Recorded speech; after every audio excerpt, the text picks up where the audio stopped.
Maayong adlaw sa tanan. So it's Good Friday. Ready na ang atong para binignit sa obligatory binignit.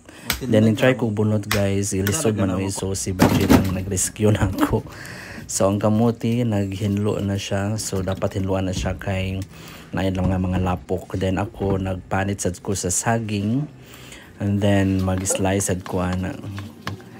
Paspas kayo ko mag-slice pero gi-fast forward na siya. Dapat siya ihumol guys. Pero ang saging, wala na ko kayo ihumol sa water. After adto, ako na siyang gihawas kay basin malata. Ang kamuti sad mo ay dapat ihumol gyud kay para dili mangitom. Dali kayo mangitom ang kamuti once nga ma-expose na siya sa air and then dili siya mahumol sa tubig. So mo na siya guys, nahuman ako slice sa kamote and the saging. So si Bajin nagkuskus sa kaldero nga maoy lutuan. Mo na among pinakadako nga kaldero gyud kanang pang fiesta. Nagamit mi ugso pag pasiga sa kalayo kay para dali mo siga.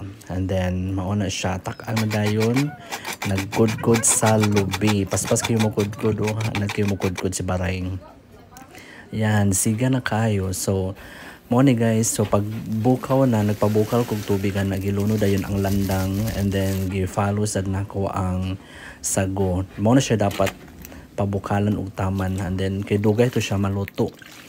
And then dili po to dapat ilunod nimo nga dili pa magbukal ang tubig, especially the landang kay matunaw siya. So nagkuan na sa first peso nga tuno. So i-save ni kay mo na ang pinaka-last nga ilunod. And then naglunod na sad sa kuan pilit. Nagamit ko pilit kay para mulaut siya og taman. Then dapat siya nimo kurawon kay mo kuan sad siya mo pilit sa ilawom sa kalero, especially nga nagbukal na og taman. Then gisunod ang katong ikaduha ni nga kuan kinumot sa lubi.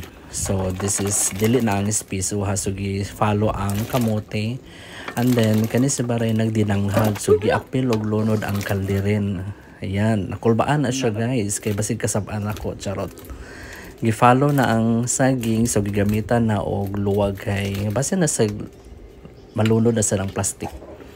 Ayan, dapat siya nimo kurawon kay para magdili magpilit-pilit sila guys para magbuwag sad ba, di ba? Gi-follow ang 1 kilo nga brown sugar. And then pasigang gipakusog jud ang siga. So si Icy nang kong isugo ana. So while nagwait ko nga mabukal, ayan, video muna sa nature and then kana gi-feel ang moment sa Good Friday. Yan, so no fashion show si Ma'am Lai, charot. And then si Modra. And then si Icy, gadrama ra na guys, wala siya na to. Nagpa-video daw siya. O paron ingnon ba. And then struggle is real. Saon man daw ni binagbigyan or gikulangan man ta sa height. Bitaw lisod kayo guys, so di mo tungtong oy kay init kayo. And then gusto na ko makita ang sa sud ko sa tibuok sa kaldero kay inig kurang na ko. Daghan kay nagpilit-pilit sa ilawom. And then muna siya guys, so ready na. Yan, lami kaayo. So very spiso kayo siya. And then laut, and then daghan kayo sagol. Giapil sa din ako sagol di ang katong pau ba to kinuha nila. So yummy, let's eat.